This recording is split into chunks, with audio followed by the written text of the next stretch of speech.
Hello my dear friends, कैसे हैं आप सभी? आई होप आप सभी बहुत अच्छे और अपने एग्जाम की प्रिपरेशन खूब अच्छे से कर रहे हैं। फ्रेंड्स, आज हम पढ़ेंगे रोगों के बारे में और उनकी चिकित्सा के बारे में, यानी किस प्रकार से रोग होते हैं, उनकी चिकित्सा किस मतलब उनका जो उपचार है वो किस प्रकार से कर सकते हैं। यानी आज के टाइम का तो आप सबको पता है कि आज के टाइम पे उपचार किस प्रकार से करते हैं। क्लियर? लेकिन जो पहले के टाइम के जो लोग थे, वो कौन-सी प्रणाली यानी कौन-सी प्रणाली या फिर पद्धति को यूज़ करके अपने आप को ठीक कर पाते थे, यानी बीमारियों को रोक कर अपने आप को ठीक करने के लिए वो कौन-सी तकनीक का यूज़ करते थे। यानी जड़ी-बूटी हो गई, होम्योपैथी, नेचुरोपैथी, यूनानी यानी कौन-सी प्रणाली का यूज़ करके वो अपने आप को स्वस्थ रखते थे। क्लियर हो गया? सबसे पहले आता है आयुर्वेद।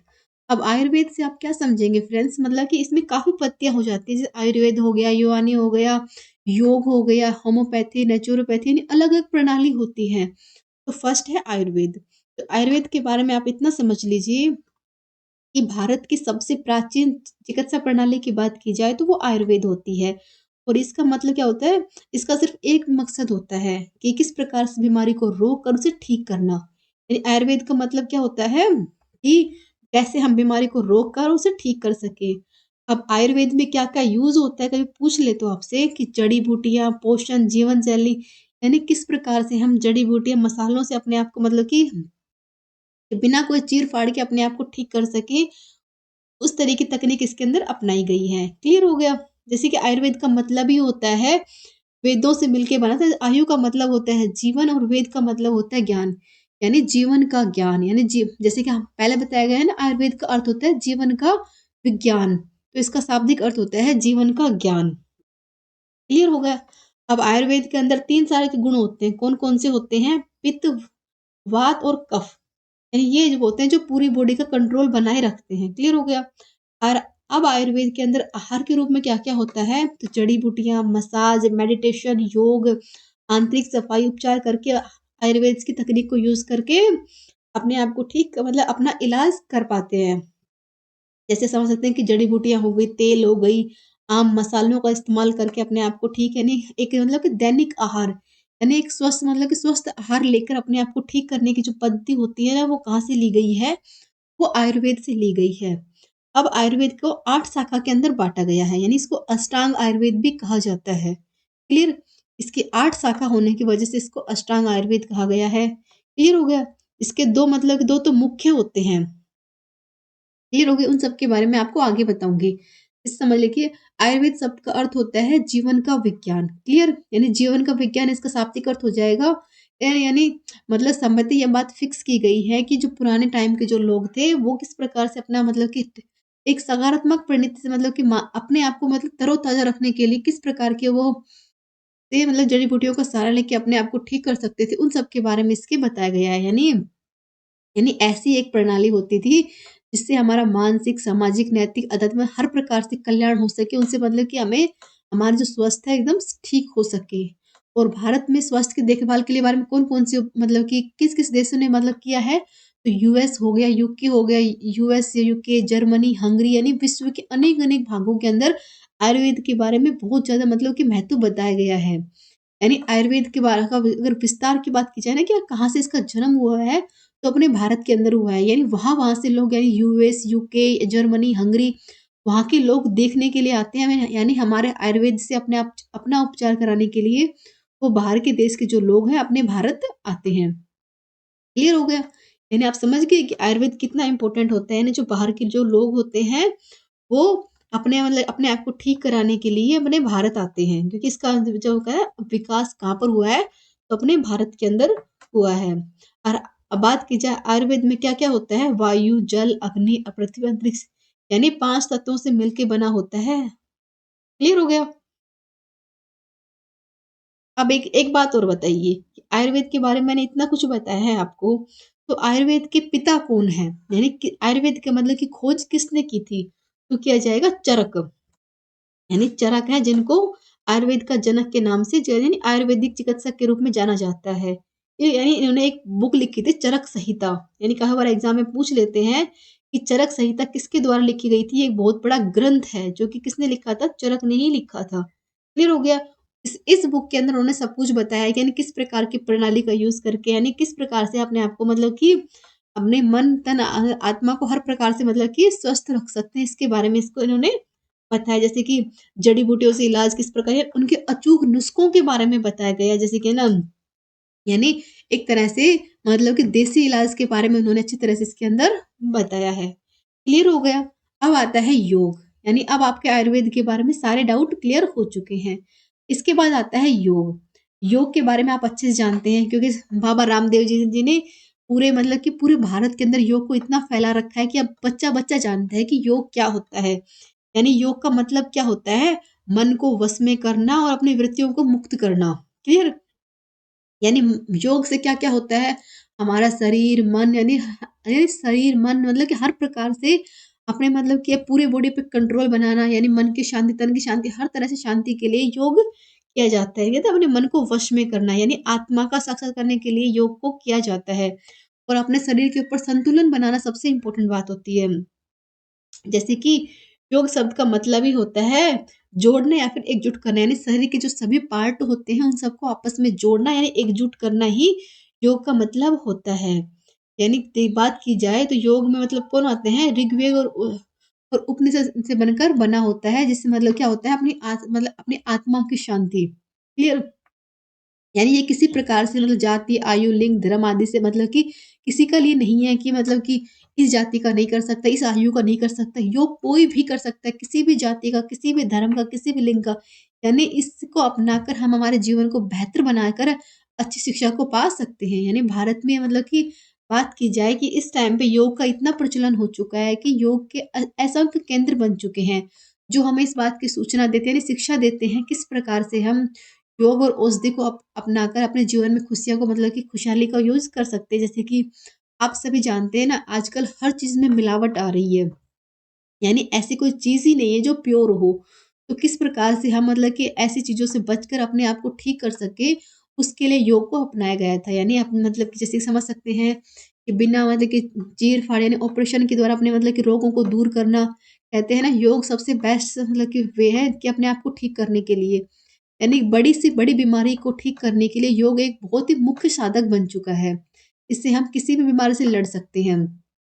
यानी अब बात की जाए कि योग के मतलब कहाँ-कहाँ पर कितने उपचार केंद्र अब तक बन चुके हैं, तो ऋषिकेश में, हरिद्वार में, धर्मशाला, पांडिचेरी में, बैंगलोर के निकट पुंड्रावती, माउंट आबू, यानी यहाँ-यहाँ पर इसके केंद्र के रूप में बन चुके हैं। यानी अनेक रोगों को ठीक करने के लिए बहुत ही लाभदायक होता है। जैसा कि आपने सब देखा होगा कि सुबह 5 बजे आस्था चैनल के ऊपर नहीं आता है क्या? कि बाबा रामदेव बताते हैं कि किस किस मतलब कि कौन से योग से किस प्रकार से हम मतलब कि अपनी बीमारी को लड़ सकते हैं। यानी किसी भी बीमारी को लड़ने के लिए योग बहुत अच्छा साधक बनाया गया है, जिसके लिए ना आपको कोई मेडिसिन लेनी है, ना कोई आहार लेना है, या ना आपको मतलब कुछ और करना है, और आप ठीक हो जाएँगे। इसलिए योग का मतलब कि बहुत पहले के टाइम से योग का प्रचलन रहा है। क्लियर हो गया? अब आता है नेचुरोपैथी, यानी प्राकृतिक चिकित्सा। जैसे कि मैंने आपको मतलब कि योग के बारे में बताया था कि योग एक प्राचीन अभ्यास होता है कि जिससे मतलब कि आप व्यायाम करने, साँस लेने, तकनीकी मतलब किस प्रकार से अपने आप को ठीक कर सकते हैं, उसके बारे में आपको बता दिया। यानी योग जैसे कि अस्थमा हो गया, मधुमेह, रक्तचाप, गठिया मतलब हर प्रकार की प्रॉब्लम को ठीक करने के लिए योग के बारे में मैंने आपको अच्छे से बताया है। क्लियर हो गया? इसके बाद है कि नेचुरोपैथी, यानी एक प्राकृतिक चिकित्सा। प्राकृतिक चिकित्सा में फ्रेंड्स आप ये समझ सकते हैं कि ये एक ठीक-ठाक विज्ञान प्रणाली, यानी एक बहुत ही मतलब कि एकदम है ना, ठीक-ठाक वाली प्रणाली है। इसका मतलब होता है प्राकृतिक चिकित्सा, यानी इससे शरीर को स्वस्थ रखना, प्राकृतिक तरीके से इसको ठीक करना। क्लियर हो गया? जैसे कि आयुर्वेद में जड़ी-बूटियों का यूज़ किया गया है, योग के अंदर आपको मतलब कि अनेक प्रकार के आसन करने होंगे, प्राणायाम करने होंगे, मतलब कि किस प्रकार से मतलब कि ये तो है नहीं कि आपने 2 दिन योग किया और आपका ठीक हो गया। यानी एक लंबे टाइम तक कंटिन्यू करना होगा। तब जाके आप मतलब कुछ कर पाएँगे, नहीं ठीक हो पाएँगे। लेकिन जो नेचुरोपैथी होती है, एक प्राकृतिक तरीके से ठीक करने होते हैं। अब प्राकृतिक तरीके से आप ये समझ सकते हैं, जैसे मृदा हो गई, जल हो गई, वायु हो गई, अग्नि हो गई, भूमि हो गई, यानी जो अपने प्राकृतिक की जो चीज़ होते हैं ना, इन सब का यूज़ लेकर एक इंसान को ठीक करने का जो यूज़ करते हैं ना, उसके मतलब उसकी देखभाल करने के लिए किया जाता है ना, उसको बोला है नेचुरोपैथी। क्लियर? यानी पश्चिमी दुनिया मतलब कि किस प्रकार से लोग इसका यूज़ करके अपने आप को ठीक कर सकते हैं।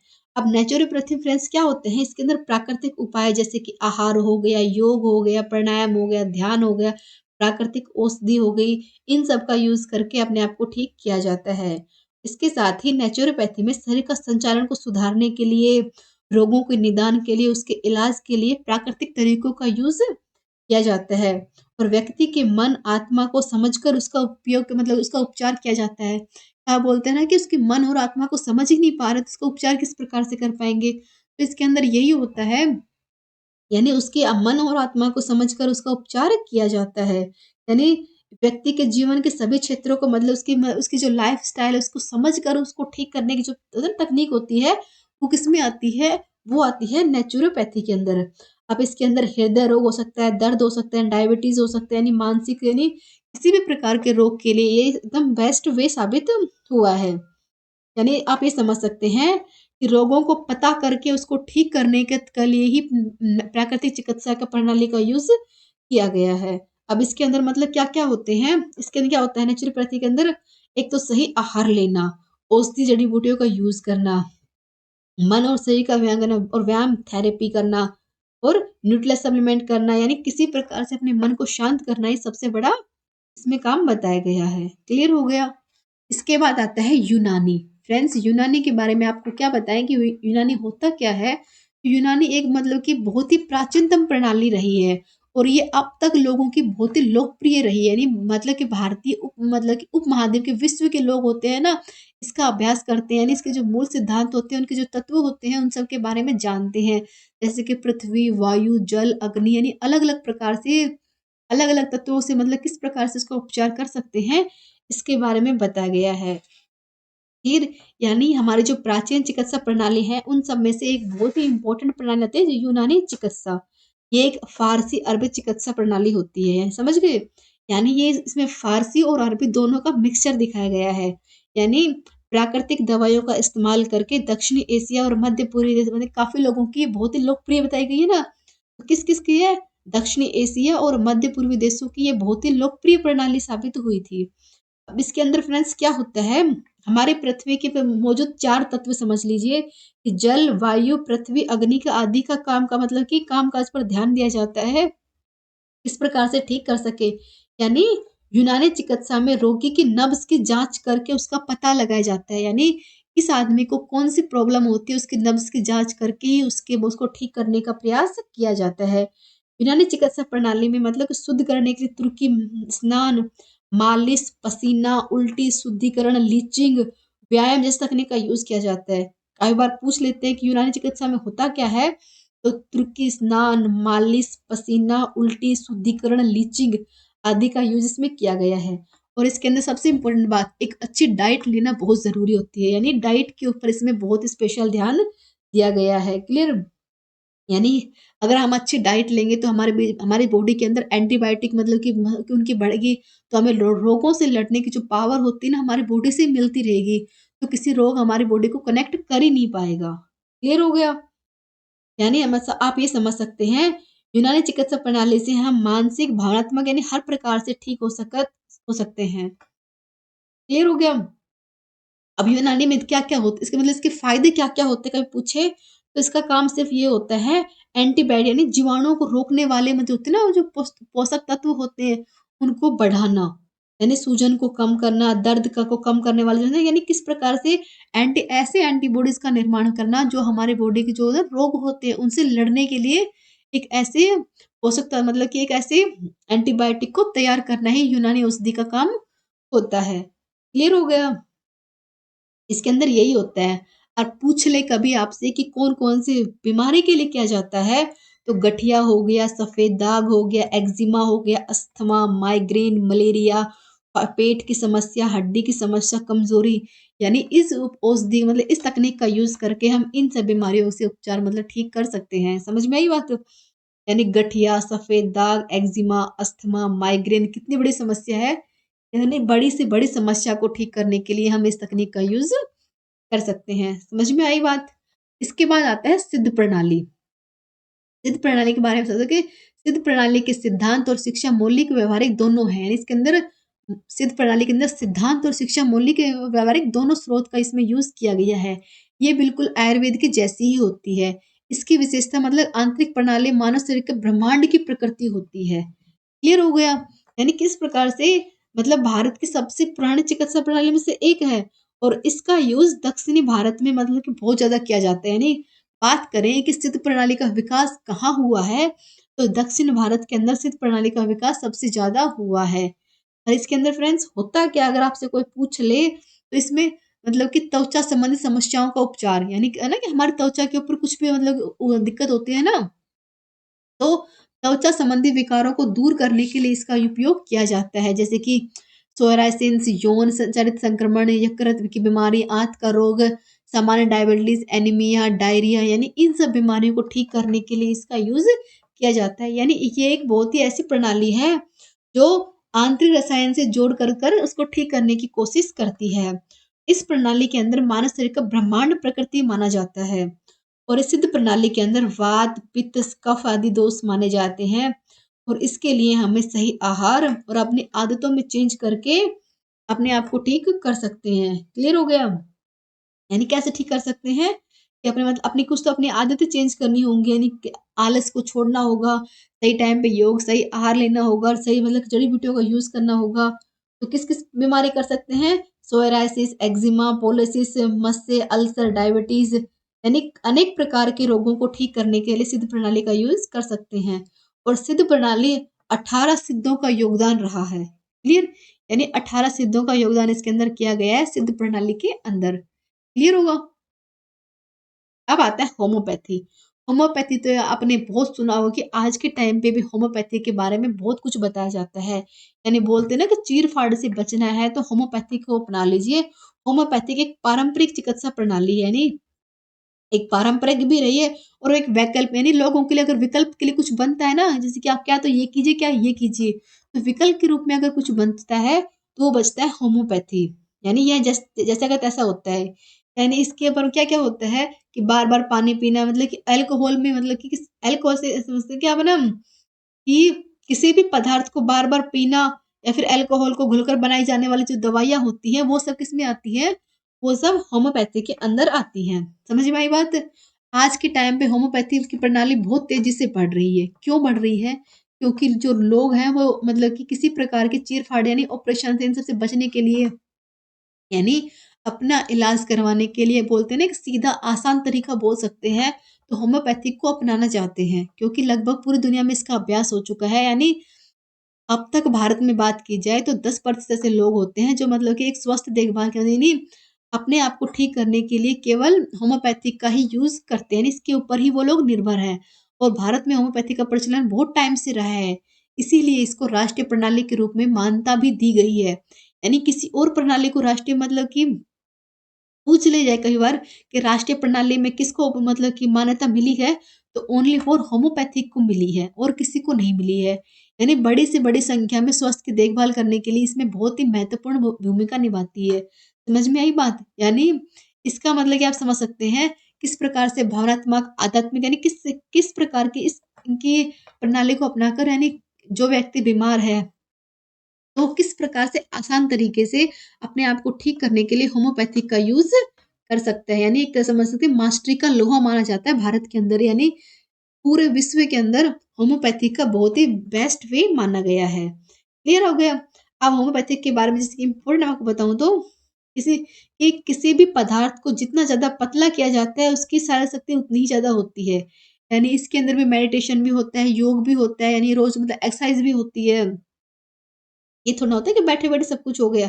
यानी इसमें बीमारी से लड़ने के लिए व्यक्ति को मतलब उसका इलाज किया जाता है, यानी होम्योपैथिक तरीके से उसका उपचार किया जाता है। यानी उसके अंदर जो जो होता है ना मन की जो ताकत होती है उसको उभारा जाता है। जैसे होता है ना कि किसी इंसान ने मन से हार मान ली हो, तो उसकी जो मन की जो ताकत होती है उसको जगाया जाता है। किसमें होता है ये सब? सब होम्योपैथिक के अंदर होता है। होम्योपैथी का मतलब स्पेशली यही होता है कि उसकी जो मन की ताकत होती है उसको उभारा जाए, ताकि इंसान खुद अपने आप मतलब अपना ध्यान केंद्रित कि अपने खुद के मन से सोचे कि मेरे को ठीक होना है। ये नहीं कि दूसरों मतलब कि बोलते हैं ना डॉक्टर के मुताबिक नहीं, अपने मन के अंदर इस भावना को जगाए कि मुझे ठीक होना है। बोलते हैं ना खुद की भावना, खुद के अंदर की जो ताकत होती है वो सबसे बड़ी होती है। तो वो उस ताकत को जगाने के लिए होम्योपैथिक तरीके का यूज़ किया जाता है। यानी इसमें जड़ी-बूटियाँ भी होती हैं, मतलब कि आप समझ सकते हैं, इसकी जो दवाइयाँ होती हैं, जड़ी-बूटियों से भी बनती है, पोषक मतलब कि हर प्रकार के तरल पदार्थ को, यानी किसी भी तरीके से आप समझ सकते हैं, जड़ी-बूटियाँ हो गई, खनिज हो गया, यानी आप किसी भी तरीके से इनकी दवाई बन सकती है और जो रोगी को दिया जाता है यानी किस प्रकार से उनको मतलब कि एक एक लिक्विड फॉर्म में देने के लिए उसको मतलब कि आप किसी में भी मिलाकर उसे दे सकते हैं। यानी ये नहीं कि मतलब टैबलेट के तौर पे ही रहेगी, ये एक लिक्विड फ़ॉर्म मतलब होता है। क्लियर हो गया? जैसे कि होम्योपैथिक शब्द की बात की जाए तो जैसे और पीड़ा यानी किस प्रकार से हम लोगों को देखकर उसकी पीड़ा का हरण कर सकते हैं, ये इसका मतलब कि मैस वो बताया गया है। इसको ग्रीक भाषा में मतलब 2 वर्ड से मिलकर बनाया गया है। क्लियर? यानी जैसे को तैसे ठीक करता है। क्लियर? अब एक बार पूछ लेते हैं होम्योपैथिक में क्या होता है? जैसे को तैसा ठीक करना है यानी इसका मतलब क्या हो गया? यानी बीमारी को देखकर उसको जैसी बीमारी है उसी प्रकार से उसको उसी वे में उसको ठीक करने का जो उपचार होता है, वो सब किसमें होता है? वो सब होम्योपैथिक में होता है। और सबसे इम्पोर्टेंट बात आप ये याद रखना कि होम्योपैथिक की जो दवाई होती हैं वो कई बार मतलब कि बहुत ही लिक्विड यानी पतले फॉर्म में होती हैं। क्लियर हुआ? यही कई बार पूछ लेते हैं कि जो होम्योपैथिक जो दवाइयाँ होती हैं वो मतलब लिक्विड फ़ॉर्म में ही होती हैं, यानी जो शरीर का सहज जीवन शैली को अपनाकर किस प्रकार से हम ठीक हो सकते हैं, वो सब किसमें आता है? वो सब होम्योपैथिक के अंदर ही आता है। इसके बाद आता है चिकित्सीय शिक्षा और अनुसंधान संस्थान। सबसे पहले आप ये समझिए कि चिकित्सा शिक्षा होती क्या है? यानी चिकित्सक बनने के लिए यानी उसकी जो प्रकार है जानकारी जो पढ़ाई होती है, सब क्या-क्या होती है? यानी किस प्रकार से यानी आप ये समझ सकते हैं जैसे कि कॉलेज हो गया, मेडिकल कॉलेज हो गया, इंटर्नशिप हो गया, रेज़िडेंसी हो गया, फेलोशिप हो गया, यानी किस प्रकार से वो पढ़ाई करके एक चिकित्सक बन सकता है। क्लियर हो गया? यानी देश मतलब कि क किस प्रकार से वो अपने आप को मतलब कि पढ़ लिख कर अपने आप को एक मतलब कि डॉक्टर के फ़ॉर्म में लेके आता है। समझ में आई बात? यानी एक डॉक्टर बनना कोई हँसी का खेल नहीं होता है कि मतलब मन में आया और बन गए। इसके लिए उस कितना कुछ करना पड़ता है जैसे कि कॉलेज बेस्ट कॉलेज चूज़ करना होता है, इंटर्नशिप करनी होती है, रेज़िडेंसी, फेलोशिप यानी किस प्रकार से वो एक मतलब कि प्रयास कर के तब जाके वो एक चिकित्सा मतलब उसकी जो चिकित्सा शिक्षा होती है वो कंप्लीट हो पाती है। आप ये समझिए अनुसंधान संस्थान क्या होता है? तो आप ये समझ सकते हैं इसके बारे में कि एक शोध संस्थान जैसे कि आप समझ सकते हैं जैसे कोई भी डॉक्टर हो गया, तो उसे किसी एक चीज़ के बारे में डॉक्टर समझ सकते हैं, कोई वैज्ञानिक समझ सकते हैं, तो वो किसी एक चीज़ के ऊपर काम कर रहे हैं, तो उसका जो मतलब कि कोई अनुसंधान केंद्र होता है ना, यानी एक ऐसी जगह जो एकदम शोध क्षेत्र के रूप में जानी जाती है, जहाँ पे मतलब कि अलग-अलग तकनीक के बारे में जाना जाता है, यानी कि जैसे कि इसमें इसके मतलब कि आप एक तरह से लैब समझ सकते हैं इसको। क्लियर हो गया यानी एक तरह से लैब के तरीके से ये मानी जाएगी जैसे कि है ना भारत के अंदर मतलब इसके अनेक हैं जैसे कि गो अनुसंधान केंद्र है विवेकानंद पार्वती कृषि अनुसंधान केंद्र है यानी हर प्रकार के अनुसंधान केंद्र हमारे भारत के अंदर बनाए गए हैं उसका काम क्या होता है एक ऐसा शोध संस्थान जो एक विशिष्ट क्षेत्र पर शोध करता हो क्लियर जैसे मैंने बताया कि एक लेबोरेटरी टाइप में होता है जैसे कि कोई भी डॉक्टर हो गया वैज्ञानिक हो गया कोई भी प्रयोग कर रहा है तो उसके बारे में मतलब कि क्या-क्या मतलब उसके इफ़ेक्ट क्या है, साइड इफ़ेक्ट क्या है, जो कुछ भी वो शोध कर रहा है उसकी जानकारी के बारे में यानी क्या कर रहा है, क्या नहीं कर रहा, तो एक ऐसा विशिष्ट क्षेत्र को बोला गया है अनुसंधान केंद्र। समझ में आ गई बात? अब इसके बारे में बताती हूँ, भारतीय अनुसंधान फंड एसोसिएशन होता क्या है फ्रेंड्स? क्लियर हो गया? अब इसकी अगर बात की जाए कि शुरुआत कहाँ का कब की गई थी, तो इसकी गई थी 1949 के दौरान, क्लियर? यानी तब से लोग इसको जानते हैं।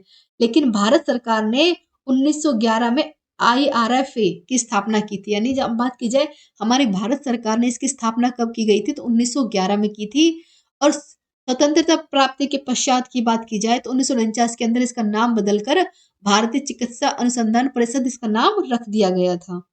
समझ में आई बात? ठीक है नहीं पहले की स्टार्टिंग कब की गई थी 1911 में की गई थी, लेकिन 1949 के अंदर इसका नाम बदलकर क्या कर दिया गया था भारतीय चिकित्सा अनुसंधान परिषद। क्लियर हो गया? अब इसमें फ्रेंड्स होता क्या है बात की जाए तो यह परिषद जय विकास का निरूपण समन्वय अनुसंधान का सर्वोच्च संस्थान होती है जैसा कि मैंने आपको बताया कि एक ऐसा क्षेत्र होता है जिसमें मतलब कि कोई टीके के बारे में किसी मतलब कि कोई भी ऐसा ऐसा शोध क्षेत्र जहाँ पर लोग रोगों के बारे में कोई भी मतलब कि वायरल फैल गया है तो उसके बारे में मतलब उसकी जानकारी ले सके यानी ऐसा प्रयोग हुआ करने की जो इस जगह होती है ना लेबोरेटरी टाइप में उसको बोला गया है। तो इसकी स्थापना कब की गई थी? 1911 में और नाम कब बदला गया था? 1949 के दौरान। क्लियर हो गया? हुँ। अब बात की जाए तो भारत के अंदर अभी तक इसके 6 चिकित्सा क्षेत्र अनुसंधान केंद्र है। ये उच्च स्तरीय पे बात की जाए तो अनुसंधान एकांश कार्यशक्ति, राष्ट्रीय अनुसंधान राष्ट्रीय सहसहयोगी परियोजना के माध्यम से संचालित किए जाते हैं। और परिषद द्वारा हृदय रोग उपचार परियोजनाओं जैसे मानसिक रोग, नशीले पदार्थ के लिए तपेदिक, कुष्ठ, पेचिश, मलेरिया, फ्लोसीफाइलेरिया, एड्स यानी हर प्रकार की बीमारी के लिए अनेक प्रकार के अलग अलग अनुसंधान केंद्र बनाए गए हैं। यानी जो बीमारी होती है उनको ठीक करने के लिए अलग अलग अनुसंधान केंद्र बनाए गए हैं। यानी किस प्रकार से समझ सकते हैं, कोई भी परंपरागत चिकित्सा प्रणाली का यूज करके, जड़ी बूटियों का यूज करके, उनका प्राकृतिक तरीके से उनका जो है ना इलाज करके उन्हें ठीक करने का जो प्रोसेस होता है वो कहाँ होता है, अनुसंधान संस्थान के अंदर इनका उपयोग किया जाता है। क्लियर हो गया। जैसे कि मतलब लोग आयुर्वेद के बारे में जाने यानी समझ सके कि किस प्रकार से हम बिना किसी दवाई के अपने आप को मतलब कि ठीक कर सकते हैं। ये हमारे जो प्राकृतिक तरीके होते हैं उनसे लोगों को ठीक करने का जो तरीका होता है वो कहाँ होता है, अनुसंधान संस्थान के अंदर। जो किस जो हर रोग के लिए होता है, तपेदिक हो गया, कुष्ठ रोग हो गया, पेचिस हो गया, मलेरिया हो गया, नशीले पदार्थ के लिए हो गया, मानसिक रोग हो गया, यानी हर प्रकार के इलाज के लिए ऐसे शोध के क्षेत्र मतलब ऐसे शोध केंद्र बनाए गए हैं। इसके साथ ही फ्रेंड्स मैं आपको बताना चाहूंगी जैसे कि जो मैं आपको पढ़ा रही हूँ इन सब की जैसे कि इंडियन हिस्ट्री हो गया, साइंस नोट्स हो गया, स्टैटिक जीके हो गया, Indian political, world geography, India geography, इन सब के नोट्स बनाए गए हैं। जैसा कि आप सभी जानते हैं कि आप इंडिया में किसी भी एग्जाम की प्रिपरेशन क्यों ना कर रहे हो, जैसे कि एसएससी हो गया, बैंक हो गया, बीपीएससी हो गया, यूपीएससी हो गया, रेलवे पुलिस हो गया, डिफेंस हो गया, यानी ऐसे मतलब कि ऑल इंडिया एग्जाम। क्लियर। यानी इंडिया के अंदर किसी भी एग्जाम के लिए आप सबको इन ई बुक की जरूरत पड़ेगी। अब इसके अंदर होता क्या है फ्रेंड्स, स्टैटिक के अंदर पूरा स्टैटिक कंप्लीट किया गया है, पोलिटी के अंदर पूरा पोलिटिकल का निचोड़ दिया गया है, ज्योग्राफी के अंदर पूरी ज्योग्राफी दी गई, यानी इससे बाहर क्वेश्चन जाना नामुमकिन ये है, ये समझ सकते हैं। अब इसके लिए आपको क्या करना होगा, इसी वीडियो के डिस्क्रिप्शन बॉक्स के अंदर आपको लिंक मिलेगा, वहां जाके आपको इसको डाउनलोड करना होगा। अगर आपको कुछ डाउट होता है तो आप इन नंबर पे कॉल करके इनके बारे में जानकारी ले सकते हैं। अब जानकारी से आपको क्या मिलेगी, जैसे कि आपको इसकी डेमो क्लास चाहिए, ये कितने यानी कितने की इसकी प्राइस हो गई, कितना मतलब कि अगर हम क्या डिस्काउंट मिलेगा, यानी किसी भी प्रकार का कुछ भी डाउट हो तो आप इन नंबर पे कॉल करके बात कर सकते हैं। क्लियर। Thank you. अब आता है नेक्स्ट। नेक्स्ट आता है चिकित्सा पद्धतियां। जैसे फ्रेंड्स अब तक मैंने आपको बताया ना कि आयुर्वेद हो गया, योग हो गया, सिद्ध योग हो गया, अष्टांग हृदय, रस चिकित्सा, पाश्चात्य चिकित्सा, होम्योपैथी। तो ये भारत की चिकित्सा प्रणाली है। यानी दो तो हैं कि जो एक स्विट्जरलैंड से है, एक जर्मनी से है, और बाकी सबका विकास कहाँ हुआ है, अपने भारत के अंदर हुआ है। आविष्कार से आप ये समझ सकते हैं कि इनके गुरु कौन थे, यानी गुरुओं के बारे में आपको पता होना चाहिए ना कि कौन से कौन किसका गुरु रहा है, यानी दुनिया के मतलब पूरे दुनिया के अंदर किस प्रकार से मतलब कि ठीक करने का जो प्राकृतिक तरीके होते हैं ना उन सब के बारे में इसमें बताया गया है। क्लियर हो गया। आप ये समझ सकते हैं कि बीमारियों का इलाज करके उसको ठीक करने की जो विधि होती है वो सब होती है पद्धति है, यानी किसी को किसी प्रकार से ठीक कर सकते हैं। जैसे कि आयुर्वेद हो गया, होम्योपैथी हो गया, प्राकृतिक चिकित्सा, यूनानी, सिद्ध, एक्यूपेंचर, योग एक्यूपेंचर। क्लियर। यानी आयुर्वेद के बारे में सबको पता है कि इसकी ये सबसे पुरानी पद्धति है, यानी सबसे प्राचीन और सबसे पुरानी पद्धति होती है। और होम्योपैथी के बारे में बताऊं तो भारत के अंदर 100 सालों से भी अधिक टाइम से इसका यूज हो रहा है होम्योपैथी का। क्लियर हो गया। यानी हर एक चीज का एक अलग ही विवरण बताया गया है। जैसे कि योग के बारे में बताया गया है कि किस प्रकार से हम योग को अपनाकर अपनी जीवन शैली को ठीक कर सकते हैं।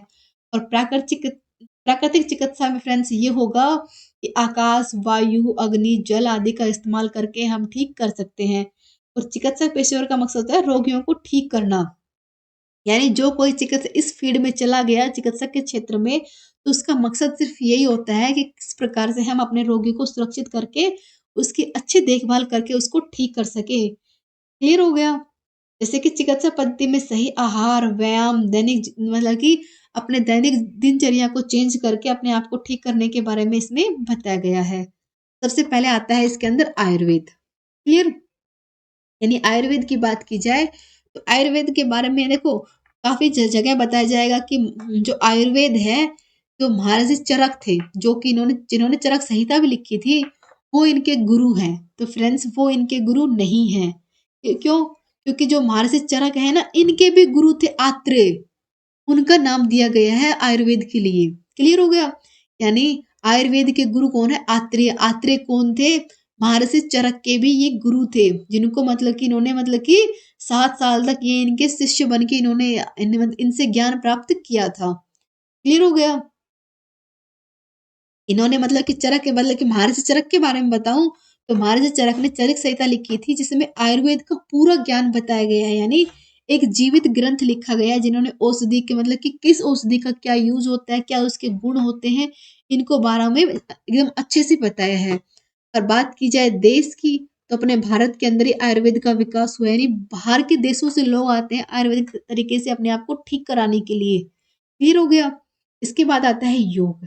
योग के बारे में तो आपको सब कुछ पता है, क्योंकि बाबा रामदेव ने खूब अच्छे से बताया गया है। तो ये बताइए कि बाबा रामदेव के हर चीज में पतंजलि नाम क्यों होता है?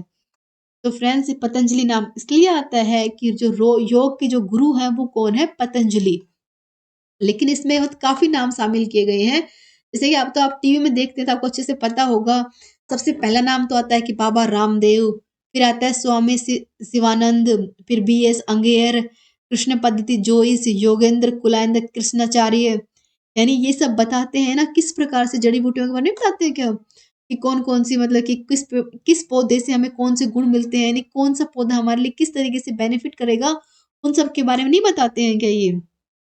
यानी किस प्रकार से योग व्यायाम करके हम अपने आप को ठीक कर सकते हैं। और इन्होंने पूरे मतलब भारत में ही नहीं पूरे विश्व के अंदर बताया है योग के बारे में। यानी बात की जाए तो योग के बारे में अगर बताने का श्रेय किसी को जाता है तो मतलब कि भारत से पतंजलि तो इसके गुरु के रूप में माने जाते हैं, लेकिन बाबा रामदेव ने इन्होंने मतलब पूरे विश्व में इस बात को साबित किया है कि योग करके हम अपने आप को ठीक कर सकते हैं। यानी योग के बारे में अगर पूरी दुनिया को सिखाने का महत्व किसी को दिया जाता है तो किसको दिया जाता है? बाबा रामदेव को। क्लियर हो गया? अब आता है सिद्ध योग। अब सिद्ध योग के गुरु कौन है? वृद्धकूट। ये इसका निर्माण कहाँ हुआ था? तो इसका निर्माण भी हमारे भारत के अंदर ही हुआ था। इसके बाद आता है अष्टांग हृदय। अष्टांग हृदय के बारे में आपको फ्रेंड्स ये समझ लीजिए कि अष्टांग हृदय में ये होता है कि है ना आयुर्वेद का एक प्रसिद्ध ग्रंथ है, जिसके अंदर मतलब कि बाण भट्ट द्वारा लिखा गया ग्रंथ है। इसके जो गुरु कौन है? वो बाण भट्ट ही है, जिन्होंने आयुर्वेद के मतलब ये बिल्कुल आयुर्वेद से मिलता जुलता ही है, यानी कुछ अलग नहीं है। इस ग्रंथ में आयुर्वेद हृदय को कहा गया है, यानी जो ग्रंथ है ना इसको आयुर्वेद का हार्ट कहा गया है, इसलिए इसको अष्टांग हृदय के नाम से इसको जाना जाता है।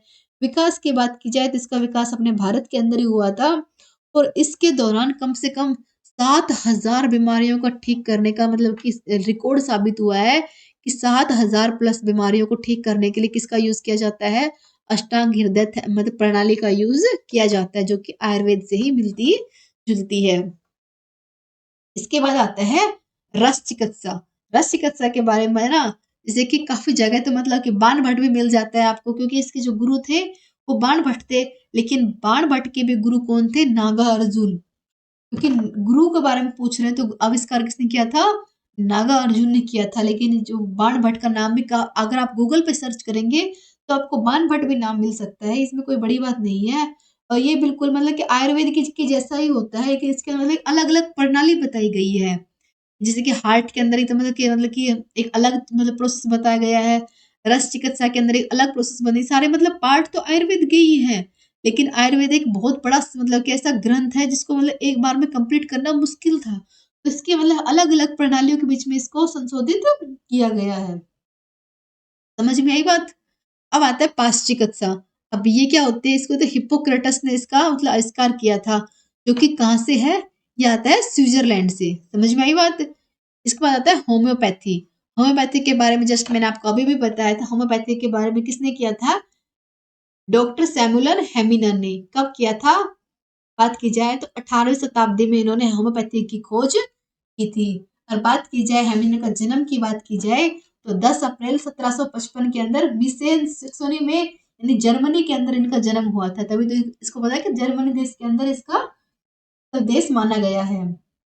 और निधन की बात की जाए तो 2 जुलाई 1843 के अंदर पेरिस में यानी फ्रांस के अंदर इनका निधन हुआ था। क्लियर हो गया? यानी पूरे विश्व के अंदर होम्योपैथी को फैलाने का श्रेय किसी को मिलता है? तो किसको मिलता है? हैनविन को। क्लियर? पूरा नाम पूछे तो कभी डॉक्टर सैमुअल हैनीमैन। समझ में आई बात? आविष्कार कब किया गया था? 18वीं शताब्दी के अंदर, जो कि एक जर्मन चिकित्सक थे। समझ में आई बात? अब आता है नेक्स्ट। अब हम पढ़ेंगे रोग एवं प्रतिरक्षा कार्यक्रम, यानी किस प्रकार के जो रोग होते हैं उनके जो प्रतिरक्षा कार्यक्रम होते हैं क्या होते हैं। क्लियर हो गया? यानी शरीर के किसी भी अंग अथवा अंग तंत्र की संरचना की कार्यविधि को किस प्रकार से विरूपता को रोग कहते हैं। रोग प्रमुख दो प्रकार के होते हैं। क्लियर? आप ये समझ सकते हैं कि रोगों से आप जैसे लोग टीके लगवाकर संक्रमण मतलब बीमारी से बचने का काम नहीं करते। जैसे आपने देखा होगा ना कि छोटे बच्चों को टीके लगाए जाते हैं। तो क्यों लगाए जाते हैं? कि है ना उनके जो मतलब कि जैसे कि कोई भी वायरल संक्रमण फैल रहा है तो उसको बच्चों को बचाने के लिए जो लगाए जाते हैं उनको क्या बोलते हैं? उनको बोलते हैं रोग प्रतिरक्षण कार्यक्रम। क्लियर? यानी रोगों से बचने के लिए उसको जो ठीक करने का जो काम करता है उसको बोला जाता है कि रोग प्रतिरक्षण कार्यक्रम। यानी टीके लगवाकर अपने शरीर की जो प्रतिरक्षा प्रणाली होती है ना इसको मजबूत करना ही संक्रमण से बचाव करना ही इसका मेन उद्देश्य होता है। अब है ना रोग प्रतिरक्षण कार्यक्रम के बारे में कुछ इम्पोर्टेंट बता सकते हैं कि टीकाकरण से किस प्रकार से हम मतलब कि अपना जीवन को बचा सकते हैं। क्योंकि आज के टाइम पे सबको पता है कि टीकाकरण कितना जरूरी होता है छोटे बच्चों के लिए। यानी छोटा हो चाहे बड़ा हो टीकाकरण सबके लिए ही जरूरी होता है। क्यों होता है? क्योंकि उसकी वजह से हमारे बॉडी में संक्रमित बीमारियों से लड़ने की जो ताकत होती है ना वो कहाँ से मिलती है? वो टीकों से ही मिलती है। यानी टीकाकरण समुदाय उन लोगों की सुरक्षा करता है जो कि टीकाकरण नहीं लगवाते हैं। यानी इनका जो समुदाय होता है उन लोगों को मतलब इस बारे में नॉलेज दे देने का जो काम कौन करता है? टीकाकरण समुदाय ही करता है। यानी टीकाकरण अस्पताल में भर्ती वाली संख्या कम होती है तो लोगों को बताया जाता है कि टीकाकरण किस प्रकार से हमारे लिए बेनिफिट यानी किस प्रकार से हमारे लिए ठीक होते हैं। जैसे कि काली खांसी हो गया, टिटनेस हो गया, हेपेटाइटिस बी हो गया, यानी खसरा हो गया, यानी हर हर प्रकार के अलग अलग टीके लगाए जाते हैं। फिर अब आप बताएँगे यानी रोग कितने प्रकार के होते हैं? यानी रोग यानी बीमारी, यानी शरीर के किसी भी अंग तंत्र यानी शरीर का कोई भी अपना अंग यानी कोई भी पार्ट हो सकता है, कोई भी मतलब हाथ, पैर, मुँह यानी कोई भी अंग तंत्र में होने वाली खराबी को बोला जाता है रोग। आप ना बेस्ट वे में ये समझ लीजिए कि शरीर के किसी भी पार्ट को खराब होने की जो समस्या होती है, उसको बोला जाता है रोग। और रोग होने पर उसे ठीक करने के लिए मतलब कि किस प्रकार से उसे ठीक काम करता है नहीं जैसे कि हमारे हाथ में कुछ रोग हो गया, तो हमारा हाथ काम करना बंद होगा, करता है ना? तो यानी इसमें कुछ कुछ जैसे वायरस हो गया, बैक्टीरिया हो गया, यानी किस प्रकार से वो मतलब कि कैसे आपदा की वजह से वो खराब हो रहा है, उसको जो ठीक करने का जो प्रोसेस होता है, वो होता है उपचार। समझ में आ गई? यानी किस प्रकार से एंटीबॉडीज़ का निर्माण करके हमारे बॉडी के अंदर रोगों से लड़ने की जो पावर होती है, वो जमा मतलब कि बढ़ेगी, तभी तो हमारी बॉडी तैयार होगी लड़ने के लिए। यानी इसके लिए हमारी बॉडी को आप ये समझ सकते हैं कि मानसिक और शारीरिक यानी दोनों तरीके से काम करना होगा। यानी हमारे मतलब मन की शांति और तन की शांति दोनों को ही तरीके से काम करेंगे तब जाके हम रोगों से लड़ने के लिए सभ्य हो पाएंगे। क्लियर हो गया? अब रोग में आप टाइफाइड समझ सकते हैं, फीवर, मलेरिया, एक्सपेंजा वायरल फीवर, रेबिटाइट फीवर, यानी कि कोई भी रोग हो सकता है। यानी कुछ भी रोग, रोग का मतलब रोग होता है यानी किसी भी प्रकार का कोई भी रोग हो सकता है। और इसके साथ ही आप मुझे बताइए कि रोगों के अध्ययन को क्या कहते हैं? क्योंकि काफ़ी बार एग्ज़ाम में आप साइंस की तैयारी कर रहे हैं, तो पूछ सकते हैं कि रोगों को अध्ययन को क्या कहते हैं? तो पैथोलॉजी कहा जाता है रोगों के अध्ययन को। यानी इसमें क्या बताया जाता है कि कौन-सा रोग किसकी वजह से होता है, किसकी कमी से होता है, यानी उसका जो किस प्रकार से जो एक रोग होता है वो पनपता है, यानी उसका विकास किस प्रकार से होता है, यानी उसके बारे में संपूर्ण तरीके से जानने को क्या बोला जाता है? पैथोलॉजी। क्लियर हो गया? जैसे कि पूछ लीजिए कि रोग काफ़ी प्रकार के होते हैं। कुछ तो संक्रामक रोग होते हैं, कुछ वंशागत रोग होते हैं, कुछ शारीरिक रोग होते हैं, कुछ मानसिक रोग होते हैं, कुछ आध्यात्मिक रोग होते हैं। संक्रमण वाले रोग कौन से होते हैं फ्रेंड्स? ऐसे रोग जो वायरस, बैक्टीरिया, प्रोटोजोआ, कवक, कीड़ों यानी किसी भी मतलब कि हवा, पानी यानी किसी के संपर्क में आते ही हमसे जुड़ जाते हैं। क्लियर? और वंशागत रोग क्या होते हैं? ये एक जेनेटिक रोग होते हैं जिनका मतलब कि कोई इलाज ही नहीं होता है। यानी वो पीढ़ी दर पीढ़ी पहुँचते रहते हैं। और शारीरिक रोग ऐसे होते हैं जो मतलब कि ये रोग शरीर के विभिन्न तंत्र से जुड़े हुए रहते हैं। क्लियर? और मानसिक रोग होते हैं जो मन और मानसिक ऊर्जा से जुड़े हुए होते हैं। और आध्यात्मिक रोग वो होते हैं जो हमारी आत्मा और हमारी आत्मिक ऊर्जा से जुड़े हुए होते हैं। और जन्मजात रोग वो होते हैं जो कि नवजात शिशु के जन्म के समय ही मौजूद होते हैं। यानी इस प्रकार के रोग होते हैं, समझ में आई बात? ये रोग अलग अलग प्रकार के होते हैं। जैसे कि इसके अंदर बताया गया है कि रोग दो प्रकार के होते हैं। एक तो हो जाएगा संचारी रोग, एक हो जाएगा असंचारी रोग। क्लियर? सबसे पहले हम पढ़ेंगे संचारी रोग क्या होते हैं। क्लियर हो गया? यानी संचारी रोग शरीर से रोग का कारक यानी प्रवेश करने, उत्पन्न करना, एक प्रत्यक्ष में से परोक्ष संपर्क करने, यानी मनुष्य से दूसरे से तक फैलने जाता है। संक्रमण में मतलब कि जल, हवा, दूध, खाए, यानी किस प्रकार से संक्रमण वाले रोग होते हैं ना, यानी किसी का भी सहारा लेके हम तक प्रवेश करना है, यानी हमारी बॉडी के अंदर प्रवेश करने को ही संचारी रोग कहा जाता है। जैसे कि ना कि नवजात शिशु में भी हो सकता है, किसी में भी हो सकता है। क्लियर हो गया? यानी वे बीमारियां होती हैं जो एक व्यक्ति से दूसरे व्यक्ति तक फैल जाती हैं। क्लियर? यानी जो जो जो भी कुछ ऐसी बीमारियां होती है ना जो फैलने वाली बीमारी होती हैं, वो सब किसकी श्रेणी में आती हैं? संचारी रोग की श्रेणी में आती हैं। इसमें बैक्टीरिया, कवक, प्रोटोजोआ, परजीवी, यानी इसके अंदर मतलब क्या होता है ना कि हवा के माध्यम से, जल के माध्यम से, दूध के माध्यम से, यानी किसी का खाया हुआ अगर हम उसे खा लेंगे तो उसके माध्यम से भी, यानी जो संक्रमण होता है, जो वायरल होता है, वो किसी के भी थ्रू हमारी बॉडी के अंदर मतलब कि प्रत्यक्ष या फिर अप्रत्यक्ष रूप से हमारी बॉडी के अंदर है, यानी एक इंसान से दूसरे इंसान तक पहुंचाने का जो प्रोसेस होता है वो किसमें होता है? संचारी रोग के अंदर ही होता है। इसमें क्या क्या हो सकता है फ्रेंड्स? यानी कोई संक्रमित व्यक्ति है तो उसके हम सीधे संपर्क में आ गए। क्लियर? किसी का हमने दूषित भोजन या फिर मतलब कि कुछ भी पेय पदार्थ पी लिया, यानी किसी का पिया हुआ पानी हमने पी लिया। क्लियर हो गया? क्लियर? यानी किसी मतलब कि जैसे कि फोन हो गया, किसी का हमने कुछ भी चीज को टच कर लिया तो निर्जीव वस्तुओं के इसके संपर्क में आने से भी मतलब फैल सकता है।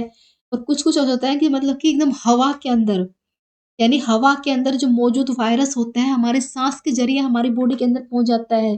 कुछ ऐसे होते हैं संक्रमित कीट या फिर टिक के थ्रू हमारे मतलब के जैसे एक मच्छर रहता है कि उसको भी काट लिया और वो हमें भी काट लेगा तो वो अपने आप फैल जाएगा। क्लियर हो गया? यानी इसके अलग अलग तरीके से वो फैल सकते हैं। अब इसमें कौन कौन से रोग आते हैं? काली खांसी से आ गई, हेपेटाइटिस ए बी सी आ गए, इन्फ्लुएंजा आ गया, खसरा आ गया, सामुलेला आ गया, मलेरिया आ गया, डेंगू आ गया, यानी इस प्रकार के रोग इसके अंदर आते हैं। समझ में आई बात?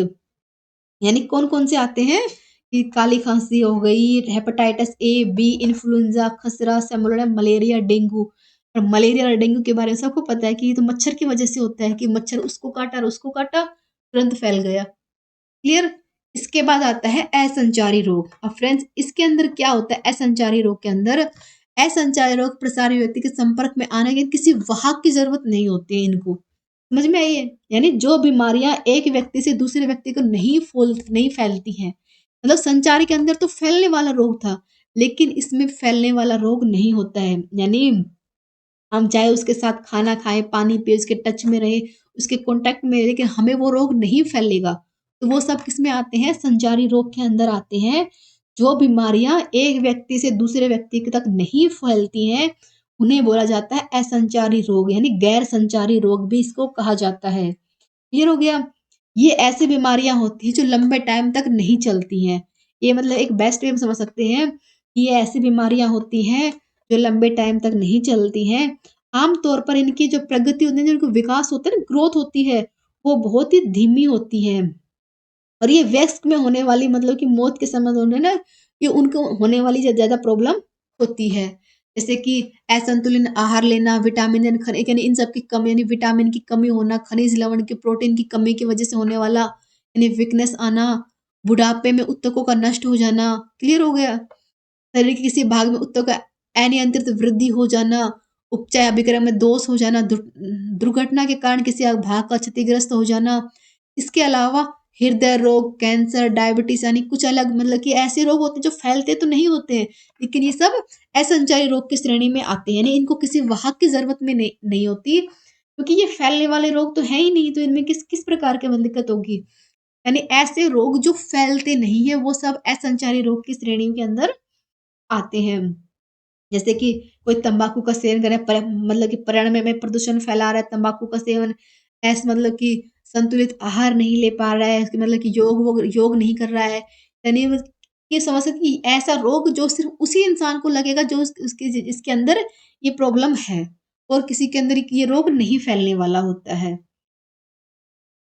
समझ में आई बात? अगर असंचारी रोग से बचना है, तो स्वस्थ आहार लेने की ज़रूरत है, तम्बाकू का सेवन नहीं करना चाहिए।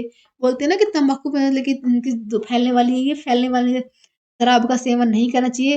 एक उचित जीवन शैली को अपनाकर अपने आप को बचाने की पूरी कोशिश करनी चाहिए।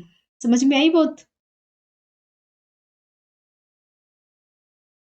अब आता है संक्रमण वाले रोग एवं समस्याएँ। क्लियर हो गई? यानी किस प्रकार के संक्रामक रोग और उनकी समस्या। सबसे पहले आप समझिए कि संक्रमण रोग होता क्या है? दुनिया में सबसे बड़ी चुनौती क्या होती है फ्रेंड्स?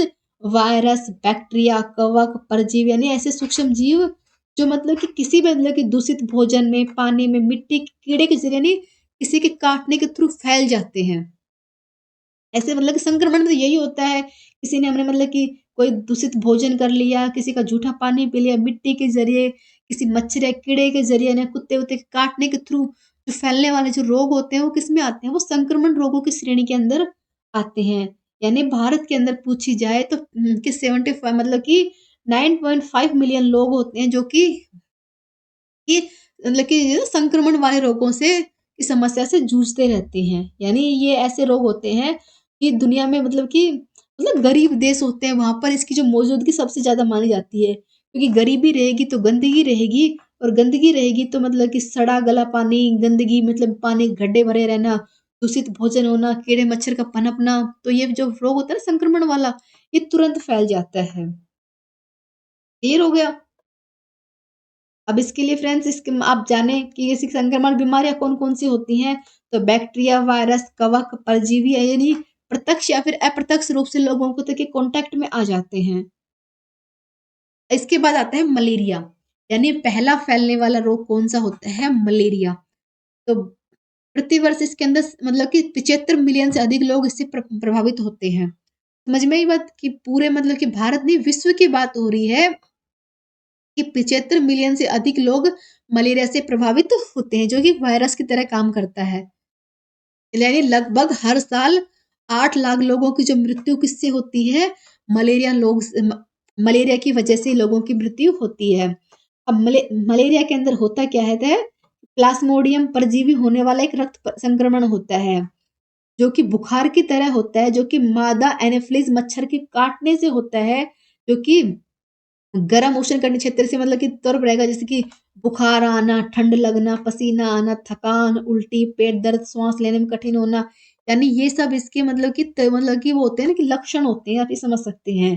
कि जैसे बुखार जैसा फ़ील हो जाएगा, ठंड लगेगी, पसीना आएगा, किसकी वजह से हो रहा है?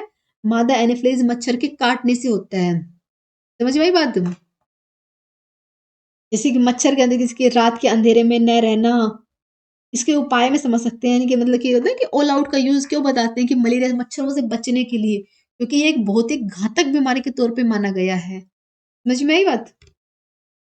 मलेरिया के नियंत्रण के लिए 60 के दशक से अपार सफलता मिली है, लेकिन परंतु मलेरिया परजीवी द्वारा प्रतिरोध क्षमता को विकसित करने के लिए पुनः एक मतलब एक भीषण समस्या बन जाती है और आने वाले समय में मलेरिया का संपूर्ण मतलब कि कंट्रोल करने की पूर्ण संभावना बताई जा रही है कि मलेरिया के ऊपर आने वाले टाइम के ऊपर हर तरीके से कंट्रोल कर लिया जाएगा। यानी ये समझ सकते हैं मलेरिया एक बहुत ही गंभीर समस्या है जो कि कभी-कभी जानलेवा भी बन सकती है, जो स्पेशली मच्छरों के काटने से होती है।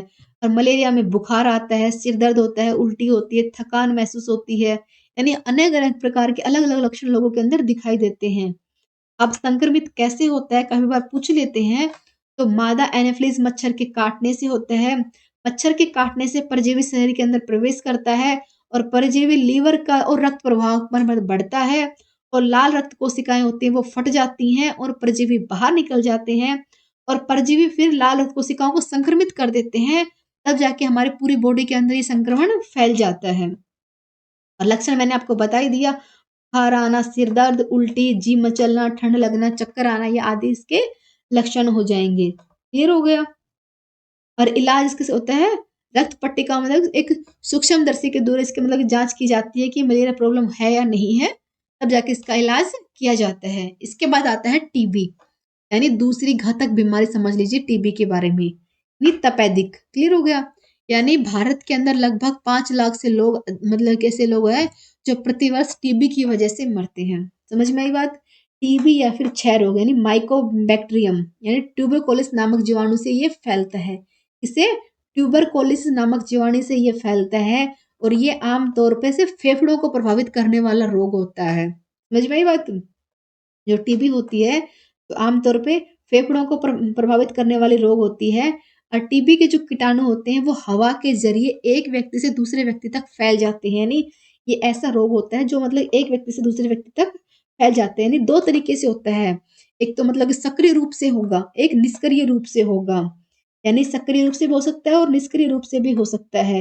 निष्क्रिय रूप से मतलब इसके जो कीटाणु होते हैं ना वो शरीर के अंदर ही रहते हैं यानी बीमारी नहीं होती है। लेकिन जो अगर बात की जाए कि सक्रिय रूप में हो गए तो इसके मतलब कि जो कीटाणु होते हैं उनके मतलब कि जो है ना कि मतलब कि 1 से 2, 2 से 4 मतलब बढ़ते ही चले जाएँगे, जो एक बीमारी का रूप लेंगे। लेकिन अगर वो निष्क्रिय रूप से रहेंगे, तो वो जैसे के तैसे रहेंगे, तो वो बीमारी का रूप नहीं लेंगे। समझ में आई बात? अब इसके लक्षण क्या होते हैं? लगातार खाँसी आना, खाँसी में खून आना, छाती या फिर में दर्द होना, बुखार आना, रात में ज़्यादा पसीना आना, वज़न में कमी होना, थकान या कमज़ोरी आना, साँस फूलना आदि इसके लक्षण हो जाएँगे। क्लियर हो गया? यानी टीबी का इलाज एंटीबायोटिक दवाइयों से किया जाता है। अगर इसका इलाज न करवाया जाए तो ये जानलेवा बीमारी भी हो सकती है। समझ में आई बात? जैसे कि मतलब आजकल तो टीवी में ऐड में भी दिखाए जाते हैं ना कि इसकी ऐसे व्यक्ति की पहचान भी कैसे होती है, जैसे कि 3 हफ्तों से ज़्यादा खाँसी का होना, खाँसी में खून या बलगम आना, चेस्ट में दर्द होना, वज़न का कम होना, भूख नहीं लगना, बुखार आना, खासकर शाम के टाइम में, रात में पसीना आना, साँस लेने में मतलब कि प्रॉब्लम होना। तो ये सब किसमें आते हैं? ये सब टीबी के लक्षण के अंदर ही आते हैं। इसके बाद आता है तीसरी घातक बीमारी डायरिया रोग। यानी आज मैं आपको घातक से घातक बीमारियों के बारे में बताऊँगी, कौन-सी बीमारी किस तरीके से घातक हो सकती है। भारत में 5 वर्ष से कम आयु के वर्ग के जो बच्चे होते हैं, उसके अंदर डायरिया रोग मतलब कि बहुत ज़्यादा देखने को मिलता है। यानी 5 वर्ष से कम उम्र वाले बच्चों की जो मृत्यु होती है ना, उसका अगर मुख्य कारण की बात की जाए तो वो डायरिया रोग ही होता है। और ग्रामीण क्षेत्र में इसके बारे में लोगों को जानकारी नहीं है, तो वहाँ पर इसके मतलब कि ज़्यादा मतलब कि आपको देखने को मिलेंगे। प्रति वर्ष 1.5 लाख बच्चों की जो मृत्यु होती है वो डायरिया रोग की वजह से होती है, जो कि एक महामारी का रूप धारण करके अस्वस्थ मतलब कि मतलब सफाई न होने की वजह से एकदम ये ऐसी बीमारी जन्म ले लेती है। यानी ऐसे समझ सकते हैं कि एक ऐसी बीमारी जो हमारी मतलब बार-बार मतलब कि एकदम से बार-बार मतलब कि क्या दस्त लग जाना, मल आना, ये इसके मुख्य लक्षण होते हैं। क्लियर? यानी तीव्र यानी जल्दी से मतलब बार-बार मतलब कि जिसे कहते हैं तो मतलब कि नॉर्मल होना, एक बिल्कुल ही एनॉर्मल होना, आप ये समझ सकते हैं। यानी गंभीर रूप से दस्त लग जाना इसका मतलब कि खतरा हो जाता है। अब डायरिया के कारण क्या-क्या होते हैं फ्रेंड्स? पेट में कीड़े पड़ना, वायरल संक्रमण होना, बैक्टीरियल संक्रमण होना, पैरासाइट होना, एंजाइम की कमी होना, खाद्य एलर्जी होना, यानी कुछ मतलब कि दवाइयों के साइड इफ़ेक्ट हो जाना।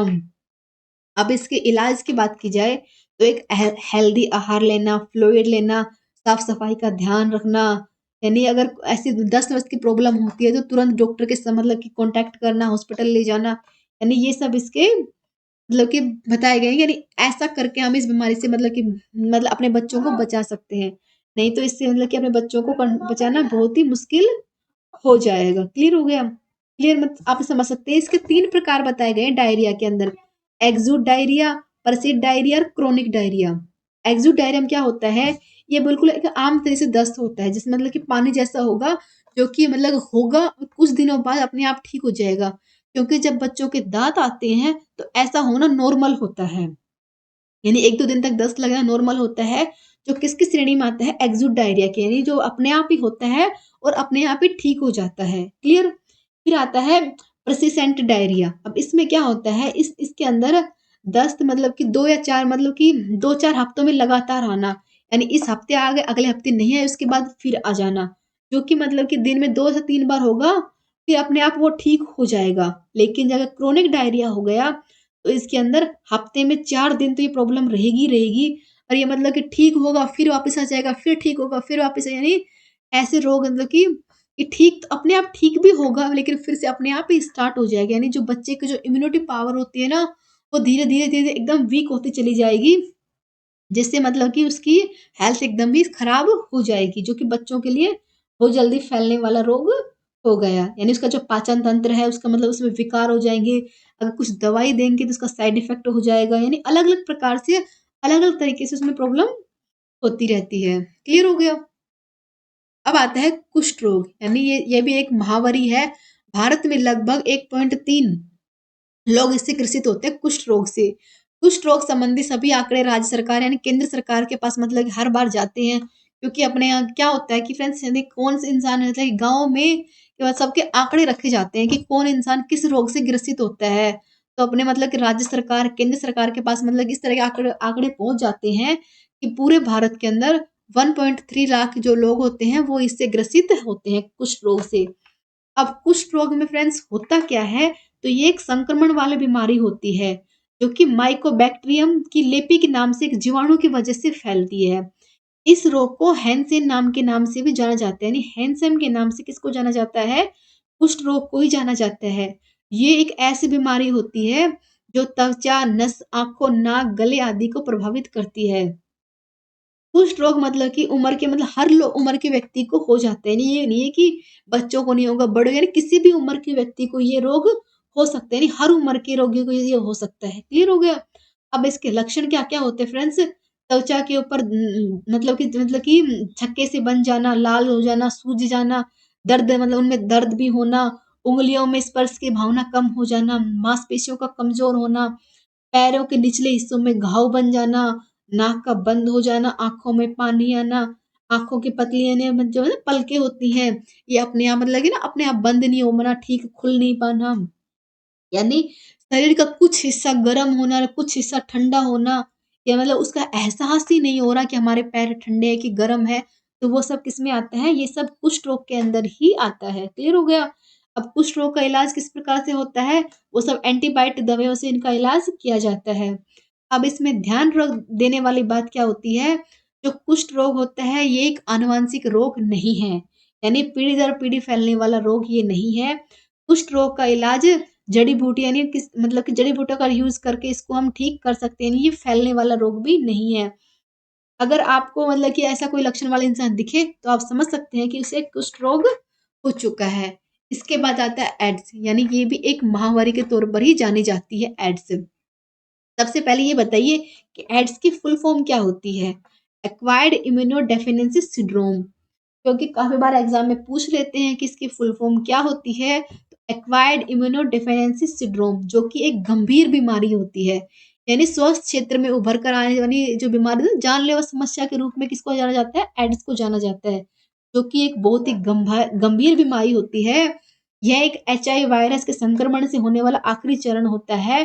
एड्स से पीड़ित व्यक्ति का प्रतिरक्षा प्रणाली बिल्कुल ही कमज़ोर हो जाती है। इसी वजह से उसे मतलब कि एक साथ काफ़ी बीमारियाँ ग्रसित कर लेती हैं। जैसे कि बात की जाए एड्स के मतलब कि ना, ये एक वंशागति होने वाला लक्षण नहीं होता है। यानी इससे क्या होता है, उसकी जो प्रतिरक्षा प्रणाली कमज़ोर हो जाएँगी तो काफ़ी बीमारी यानी काफ़ी संक्रमण के वो कॉन्टैक्ट में आ जाएगा। यानी ऐसे व्यक्ति को कैंसर या फिर मतलब अलग अनेक प्रकार की बीमारी होने की पूरी संभावना होती है। क्लियर हो गया? यानी एड्स वाले व्यक्ति को उसकी जो रक्त कोशिकाएँ होती हैं, उसकी संख्या धीरे-धीरे कम हो यानी जो ब्लड बनने की बजाय ब्लड घटने लग जाते हैं, क्योंकि कोशिकाएँ धीरे-धीरे कम होने लग जाएँगी। यानी एकदम बोलते हैं ना कि अवसादित संक्रमण हो सकता है, यानी वो एकदम से एकदम वीक एकदम से वीकनेस उसके अंदर आ जाएगी। एड्स से पीड़ित व्यक्ति के अंदर मतलब कि मौत आम तौर पे मतलब कि बहुत ही मतलब कि नॉर्मल बोला जाता है। क्लियर यानी एड्स के लक्षण की बात की जाए तो गले में बगल में सूजन होना, भारी उल्टियाँ लगातार होना, लगातार हफ्तों तक बुखार रहना, यानी लगातार हफ्तों में अतिसार होना, ये इसके लक्षण होते हैं। समझ में आई बात? आप देख रहे हैं कि किस प्रकार का संक्रमण हमारी बॉडी का मलेरिया, टीबी, डायफिरिया, कुष्ठ, एड्स ऐसे-ऐसे रोग हमारी मतलब कि बॉडी के हमारी जीवन शैली को भंग कर सकते हैं। यानी किस प्रकार से हम अपना देखभाल कर सकते हैं। समझ में आई बात? अब आता है पोषण संबंधित समस्याएँ। क्लियर हो गई? यानी पोषण संबंधित समस्याएँ तब होती हैं जब शरीर को पोषक तत्व नहीं मिल पाते, यानी कुपोषण, एनीमिया, विटामिन्स की कमी, मोटापा। ये सारी समस्याएँ इसमें होने लग जाती हैं। क्लियर हो गया? यानी पोषण के के संदर्भ में एक बात की गई है, भारतीय समाज में 2 भागों में विभक्त किया गया है, यानी समाज का एक छोटा हिस्सा संतुलित आहार ग्रहण करेगा और दूसरा बड़ा हिस्सा कुपोषण से ग्रसित रहेगा। क्लियर? यानी बात की जाए भारत के अंदर ऐसा मतलब कि एक मतलब छोटा तो हिस्सा है जो कि मतलब संतुलित आहार ले रहा है। उसमें पोषण की कमी कभी हो नहीं सकती क्योंकि वो संतुलित आहार ले रहा है। लेकिन दूसरा एक ऐसा बड़ा हिस्सा है जो कि कुपोषण से ग्रसित है। और कुपोषण से होने वाली मतलब कि अलग-अलग प्रकार की बीमारियाँ हो जाती हैं। जैसे कि बीमारी में आप क्या-क्या समझ सकते हैं? जैसे कि आप समझ सकते हैं कि पीलिया, थकान, कमज़ोरी, साँस लेने में तकलीफ़ होना, एनीमिया यानी आयरन की कमी होना, अतिपोषण जिसकी वज़ह से मोटापा यानी गैर संचारी रोग होना, गर्भवती और बच्चे मतलब कि कुपोषण की कमी होना, प्रोटीन ऊर्जा का कुपोषण होना, यानी सूक्ष्म यानी विटामिन्स के विटामिन, आयरन, आयोडीन, जिंक यानी किस प्रकार से पोषक तत्व की कमी होने से उसके अंदर क्या-क्या प्रॉब्लम हो जाती है? जैसे कि साँस लेने में तकलीफ होना, बालों का झड़ना, चक्कर आना, कोष्ठबद्धता, दिल का धक-धक होना, बेहोशी या फिर बेहोशी सा महसूस करना, अपने पैरों पे खड़ा न हो पाना, यानी ऐसी समस्याएँ पोषण की कमी यानी कुपोषण की वजह से हो जाती हैं। क्लियर हो गया? अब इन इन सब से बचने के लिए यानी सही पोषण लेके हम क्या कर सकते हैं? सबसे इम्पोर्टेंट क्या है? संतुलित आहार लेना, अपने आहार में चेंजमेंट करना, पूरक आहार लेना, फिर यानी यानी मौखिक दवाइयों का यूज़ न करके एकदम से ना उचित जीवन शैली का अपनाना। क्लियर हो गया? अब आता है प्रोटीन ऊर्जा कुपोषण। यानी अब हम पढ़ेंगे प्रोटीन ऊर्जा कुपोषण क्या होता है? समझ में आई बात? यानी एक पोषण संबंधी विकार जो तब होता है जब शरीर में प्रोटीन ऊर्जा यानी पोषक तत्व की कमी होती है। क्लियर हो गया? यानी अपर्याप्त भोजन या लंबे समय तक यानी उसके जो बॉडी के अंदर प्रोटीन की कमी होना, यानी प्रोटीन, विटामिन, ऊर्जा यानी किसी भी पोषक तत्व की कमी होने से प्रोटीन ऊर्जा कुपोषण हो जाता है। कुपोषण शिकार से 80% जो लोग होते हैं ना, उसमें प्रोटीन की कमी पाई जाती है।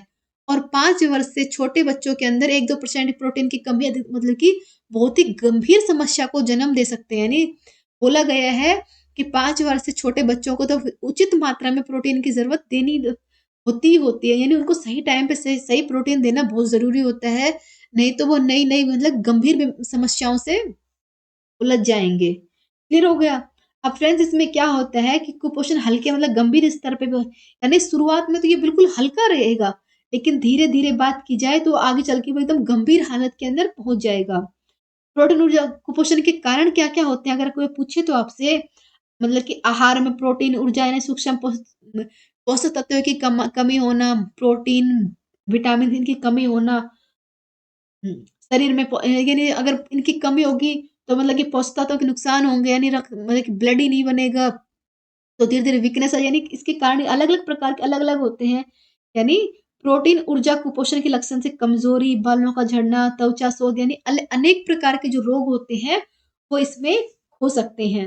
समझ में आई बात? यानी इसमें अलग-अलग मतलब कि कहते हैं ना, हमारी बॉडी के लिए जो अलग-अलग मतलब हम खाते तो सेम हैं, लेकिन हमारी बॉडी में किस जगह पे कौन से किस चीज़ की ज़रूरत होती है, वो काम मतलब कि वो कौन करते हैं? विटामिन करते हैं, पोषक तत्व करते हैं, तो उनको पहुँचाने का काम कौन करता है?